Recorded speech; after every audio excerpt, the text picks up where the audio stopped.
تور نے جل کے کہا، تور نے جل کے کہا، تور نے جل کے کہا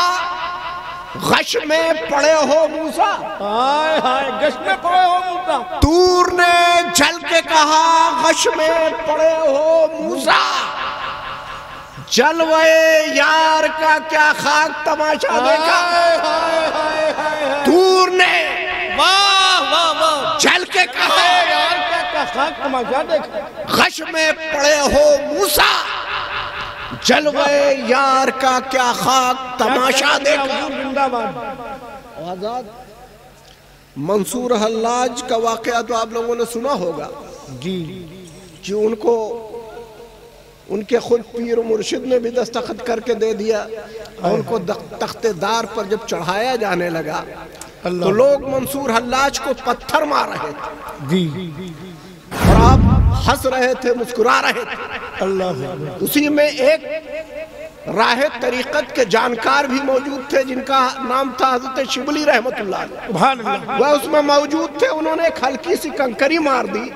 تو حضرت منصور حلاج چیخ پڑے، اللہ کہا سب پتھر مار رہے تھے تب تو نہیں چیخے، ہم نے ایک ہلکی سی کنکری مار دی تو چیخ پڑے، کہا جو مار رہے تھے وہ نادان تھے، اور ان کے مارنے کا ملال نہیں ہے لیکن آپ کے کنکری مارنے کا ملال ہے،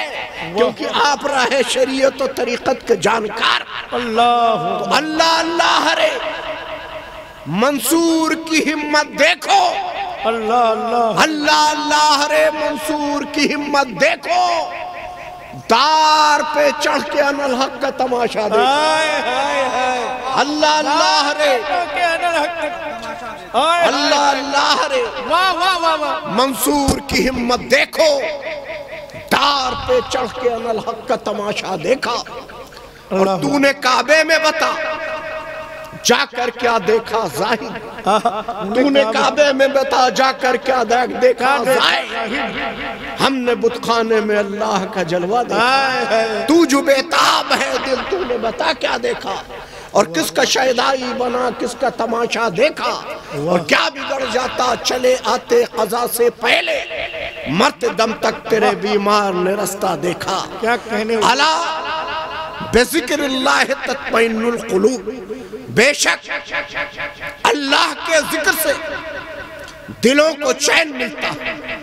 اللہ کے ذکر سے دلوں کو راحت ملتی، اللہ کے ذکر سے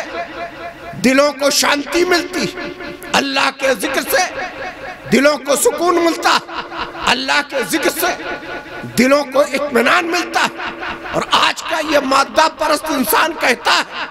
ہم کشمیر کی وادیوں کی سیر کر لیں گے، ہمارے دلوں کو سکون مل جائے گا، لیکن سکون نہ ملا۔ آج کا مادہ پرست انسان یہ کہتا ہے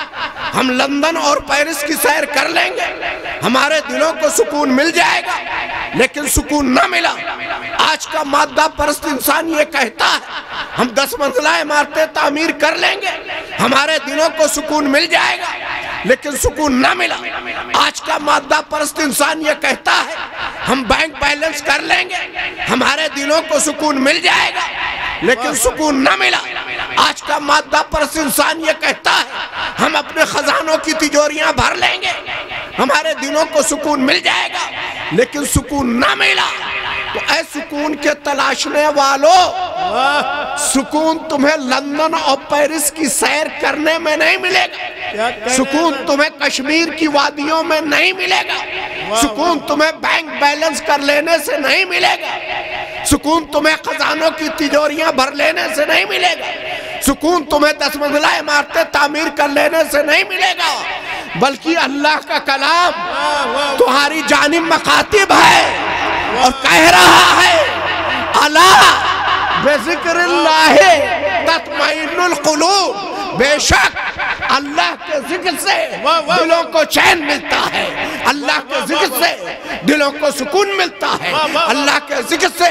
دلوں کو اطمینان ملتا ہے، اللہ کے ذکر سے دلوں کو راحت ملتی ہے۔ اور جس نے ذکر اللہ کو اپنی زندگی کا مقصد بنا لیا، جس نے ذکر اللہ کو اپنی زندگی کا آئین بنا لیا، جس نے ذکر اللہ کو اپنی زندگی کا ماوا و ملجا بنا لیا، وہ دنیا میں بھی کامیاب ہے، وہ آخرت میں بھی کامیاب ہے۔ سید اشرف جہانگیر سمنانی کا مشن ذکر اللہ کا مشن، قطب الدین بختیار کاکی کا مشن ذکر اللہ کا مشن تھا، مخدوم سمنا کا مشن ذکر اللہ کا مشن تھا، علاء الحق پنڈوی کا مشن ذکر اللہ کا مشن تھا، ناصر الدین چراغ دہلوی کا مشن ذکر اللہ کا مشن تھا، صابر کلیری کا مشن ذکر اللہ کا مشن تھا، محبوب الہی کا مشن ذکر اللہ کا مشن تھا، بختیار کاکی کا مشن ذکر اللہ کا مشن تھا، خواجہ اجمیری کا مشن ذکر اللہ کا مشن تھا، غوث الورا محی الدین عبد القادر جیلانی کا مشن ذکر اللہ کا مشن تھا، مجدد الفسانی کا مشن ذکر اللہ کا مشن تھا،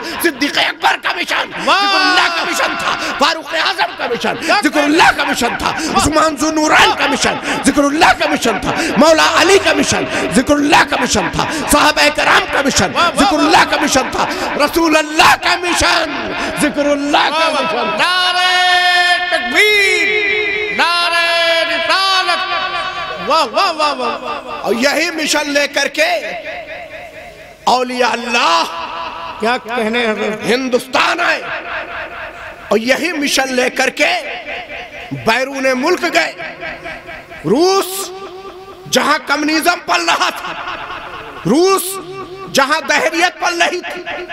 روس جہاں قرآن کے پڑھنے پر پابندی تھی، روس جہاں نمازوں کے پڑھنے پر پابندی تھی، روس جہاں قرآن کی تلاوت کرنے پر پابندی تھی، روس جہاں مسجدوں کے بنانے پر پابندی تھی، وہی روس جب الگ ہوا تو 7 مسلم ممالک بھی الگ ہوئے، علماء و دانشور حیرت میں پڑ گئے۔ جہاں دہریت ہو، جہاں کمیونزم پل رہا ہو، جہاں خدا کے وجود کو جھٹلایا جا رہا ہو، آخر اس روس میں اسلام کی شعائیں باقی کیسے رہی؟ آخر اس روس میں دین متین باقی کیسے رہا؟ جب علماء و دانشوروں نے اس بات پر غور کیا تو انہیں پتا چلا کہ وہاں نقشبندیہ، مجددیہ سلسلے کے اولیاء اللہ کے قدم ناز پڑے تھے، ان کی مزاریں تھی، ان کے سلاسل تھے، اور اس سے لوگوں کی عقیدتیں وابستہ تھی۔ یہی وجہ تھی کہ وہاں دین متین باقی رہ گیا، سبحان اللہ، یہی وجہ ہے کہ وہاں اسلام باقی رہ گیا۔ سبحان اللہ۔ تو ہندوستان میں رہ کر کے اگر ہم مرہون منت ہیں تو انہی اولیاء اللہ، انہی بزرگان دین کے، جن کے دم قدم سے ہندوستان میں بھی اسلام پھیلا، اور جن کے قدم سے، دم قدم سے بیرون ملک میں بھی اسلام پھیلا۔ روم کا دارالسلطنت تھا، چنگیزی فوجیں روم کو تباہ و برباد کرنے کے لیے نکلی تھی۔ چنگیز کا سپہ سالار قبلئی خاں تھا، روم کو تباہ برباد کرنے کے لیے آیا تھا، 25,000 اس کی فوجیں تھی، لیکن وہی قبلئی خاں جب روم آیا تو اپنے اس نے چند سپاہیوں کو بھیجا، جاؤ جا کر کے روم کے حالات معلوم کر کے آؤ۔ چنگیزی سپاہی آئے تو دیکھا پورا روم خالی ہو چکا ہے، ایک نفر نہیں نظر آ رہا ہے، بلکہ روم کے صدر دروازے پر ایک نحیف و ناتواں بوڑھا دستک دے رہا ہے اور ذکر اللہ کر رہا ہے، الہ کلمت الحق کر رہا ہے۔ سپاہی اس کے قریب گئے اور جا کر کے اس سے پوچھا، اے بوڑھے بتا تو کیا کر رہا ہے؟ کہا یہ میرا ذکر اللہ۔ کہا بوڑھے یہ بتا تو کس کا فالوور ہے، کیا کہنے، کس کا ماننے والا ہے؟ کہا میں جناب احمد مصطفیٰ صلی اللہ محمد مصطفیٰ صلی اللہ علیہ وسلم کا فالوور ہوں، ان کا ماننے والا ہوں۔ تو کس کو اپنا معبود مانتا ہے؟ کس کی پوجا و پرستش کرتا ہے؟ کہا میں اس وحدہ لا شریک کی پرستش کرتا ہوں، زندہ باد، جس نے تجھ کو بنایا، جس نے مجھ کو بنایا، جس نے دنیا بنائی، جس نے جہان بنایا، جس نے کائنات بنائی، جس نے چاند سورج ستارے بنائے، جس نے دریا جھرنے کو کوثر بنائے۔ ہم اس معبود حقیقی کے ماننے والے ہیں۔